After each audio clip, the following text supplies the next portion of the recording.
So let's start at Antrim. Entered it like 4 or 5 months ago, entered the elite section of it. So to be an elite, you have to get a sub 70 half marathon within that year. And I got 68 at Cambridge in March. So I was fortunate enough to be in that race, in that elite section. And yeah, like everything was, planned myself and prepared very well for the race. I had a slight shin niggle, but I didn't really want to, dwell on that. So I tried my best to recover, try and ease it, do the resting, the icing, the compression and the elevation, and trying to get myself 100% for it. I went on the plane, and there was a lot of murmurs, or a lot of people who actually arrived the day before on the Friday, and their flights were just delayed. So it was a mess from that aspect. So I was like, I was fearing, is it going to be for my flight on the Saturday? And I've flown out, and there was no delays at all. It was perfect. So no complaints then. And I got a shuttle from the airport to the hotel, and then all went well there, relaxed and etc. Then had breakfast, probably not the best breakfast, but looking back now, but next time I know what to do. But I wouldn't blame that at all. Then I started the race, but before that, it was in a little area where the shuttle took us like an hour and 15 minutes before, and we were just there warming up with the elites, and I was doing my warm-up at like 4-minute 10 pace, 4-minute 20 pace per kilometre. And then you see the elites training at like 3:35, 3:40 minute per kilometres, and just that was their warm-up. It was just incredible to see, just that in itself. Started the race. The first 12k was really good. I was flowing. I was at target half marathon pace, and I think I averaged. I was at halfway at like 33:45, which would have got me a 67:30, maybe 67:25 half marathon, which I would have been buzzing about, especially with the shin injury and etc. So yeah, unfortunately after the 12k mark, I felt the biggest stitch possible, and I tried to push on. It's not the first time I had a stitch. I've had a stitch many times. I shook it off, but this one was just incredibly painful. And I'm just like, I stopped. Oh, the deers. Having fun.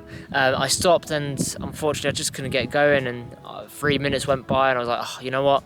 In my head I was probably thinking Copenhagen in 3 weeks time, and just save my legs for that, and I made the decision whether it was wise or not wise, and flying all that way to Antrim and not finishing a race was obviously, it's my first ever DNF. I did not finish race, so slightly disappointed, but we move on. So a lot of people struggled, very far away from their PBs, but obviously the first and second place just did incredibly well, still so close to their PBs. So can't complain from that aspect.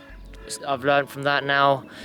So then I looked at the next week. I was like, you know what? I want to have a go at the big half. So had a go at the big half. I had a chat with a lot of people of what my strategy was going to be. My strategy was the first 8 or 9 miles at half marathon pace, and then the rest of it at marathon pace, and just finish a good training run for Copenhagen, because it would have been 2 weeks from big half to Copenhagen. So yeah, a good training run.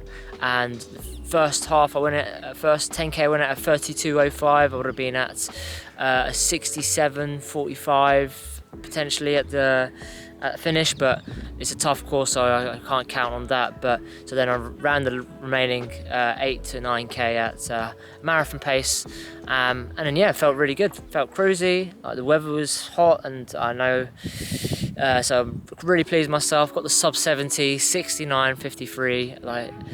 To know that this time last year I was struggling to break 72 minutes, and to just get sub 70 with that kind of ease, it just shows how much training and how much hard work I put in over the last 12 months of running with some incredible athletes on a week-to-week basis. I see them 3 times a week, so yeah, it just shows how far I've become. And now, yeah, leading up to Copenhagen, It's Sunday the 9th, or no, the 10th of September, 1 week before Copenhagen. So just gonna go all out, be really prepared, take my gels and etc. And I'll probably put out a video of how I'm gonna prepare for that and what I'm gonna do on the day, and obviously pre-race preview and a review after the race, and hopefully I can get a PB, but we're going to try our best. It's at 11:30 AM start on the 17th of September.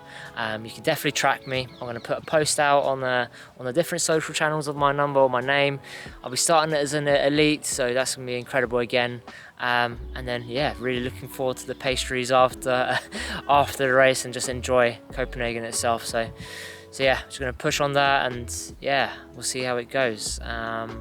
But yeah, this week will be a slightly tapered week, to be fair, like the other weeks, because I've felt my right hip. But yeah, we're going to try our best to get that PB. And the deer's supporting me as well, so we're going to go for it. So yeah, thanks guys. Thanks for watching. If you like my content, I'm going to be really consistent going forward. The deer doesn't want me to carry on, but please like, subscribe, comment, and yeah, ask me any questions and I'm happy to answer them on any channel. So you'll be able to see my Strava of my easy runs, and I'll be on Instagram posting and updates and etc. But yeah, I'll speak to you in a bit, guys. Bye bye.